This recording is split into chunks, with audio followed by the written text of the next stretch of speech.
Hi అండి, welcome to our channel. సచివాలయ ఉద్యోగులతోనే ఇంటింటికి పెన్షన్ల పంపిణీకి ఆదేశాలు జారీ. ఈ విషయాలు తెలుసుకునే ముందు నాదొక చిన్న రిక్వెస్ట్ ఫ్రెండ్స్, వీడియోకి ముందుగా ఒక లైక్ ఇవ్వండి. అలాగే ఛానల్ ఎవరైనా ఈ వీడియో ద్వారా ఫస్ట్ టైం చూస్తుంటే సబ్స్క్రైబ్ చేసుకుని పక్కన ఉన్నటువంటి గంట సింబల్ యాక్టివేట్ చేసుకోండి. ఇలా చేయడం వల్ల ఆంధ్రప్రదేశ్ సంబంధించిన ఎటువంటి అప్డేట్ వచ్చినా కానీ నేను వీడియో రూపంలో మీకు అందిస్తూ ఉంటాననేది మీరు ప్రతి వీడియోను కూడా మిస్ కాకుండా చూడొచ్చు. ముఖ్యంగా ఏపీకి సంబంధించిన పథకాల విషయంలో అయితే నేను వీడియో చేయాలనుకుంటున్నాను. మీరు తప్పకుండా సబ్స్క్రైబ్ చేసుకొని గంట సింబల్ యాక్టివేట్ చేసుకోండి.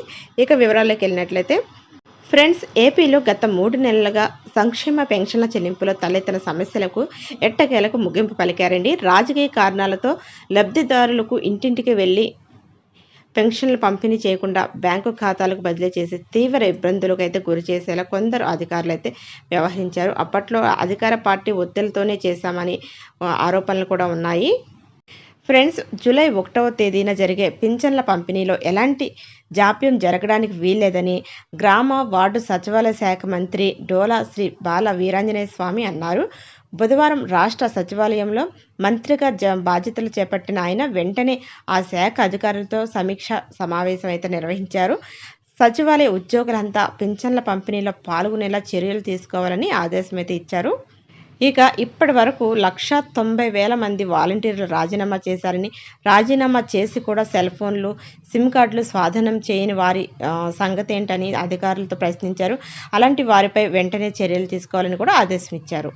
ఫ్రెండ్స్, ఎన్నికల సమయంలో ప్రభుత్వం ఇచ్చిన హామీ మేరకు 1వ కేటగిరీలోని వృద్ధులు, వితంతువులు తదితర 11 ఉప కేటగిరీలకు చెందిన వారి పింఛను సొమ్మును 3,000 నుండి 4,000కు పెంచిన నేపథ్యంలో జూలై 1వ తేదీన 4,000తో పాటు ఏప్రిల్, మే మరియు జూన్ మాసాలకు సంబంధించిన పెరిగిన పెన్షన్ సొమ్మును ₹1,000 చొప్పున 3 మాసాలకి 4,000 మొత్తంగా ₹7,000 అయితే పంపిణీ చేయాలని ఆదేశం అయితే ఇచ్చారండి. అలాగే 2వ కేటగిరీలోని పాక్షిక దివ్యాంగులకు 3,000 నుండి 5,000కు, 3వ కేటగిరీలో ఈ పూర్తి స్థాయి దివ్యాంగులకు 5,000 నుండి 15,000కు మరియు 4వ కేటగిరీలోని కిడ్నీ, తలసేమియా వంటి దీర్ఘకాలిక వ్యాధులతో బాధపడే వారికి 5,000 నుండి 10,000కు పెన్షన్ సొమ్మును పెంచిన విధంగా పంపిణీ చేయాలని సూచించారు. ఇక మిగిలిన 5వ కేటగిరీలోని వారికి గతంలో వలె ఎటువంటి మార్పు లేకుండా యథావిధిగా పెన్షన్ సొమ్మునైతే పంపిణీ చేయాల్సి ఉందన్నారు.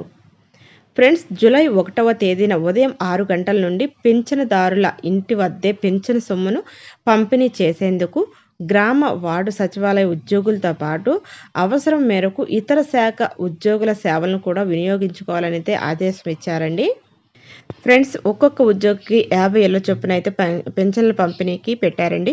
అయితే ఈ కార్యక్రమం అంతా కూడా మీకు జూలై 1వ తేదీన సాయంత్రం లోపు అందరికీ పెన్షన్ల పంపిణీ అనేది జరగాలని చెప్పి ఆదేశం ఇచ్చారు. ఒకవేళ అనివార్య కారణం వల్ల ఎవరైనా పరిస్థితులు ఉన్నట్లయితే 2వ రోజు కూడా ఈ కార్యక్రమం అనేది జరుగుతుందండి. ఇదండి ఏపీకి సంబంధించిన లేటెస్ట్ అప్డేట్. వీడియో నచ్చితే లైక్ చేయండి, షేర్ చేయండి.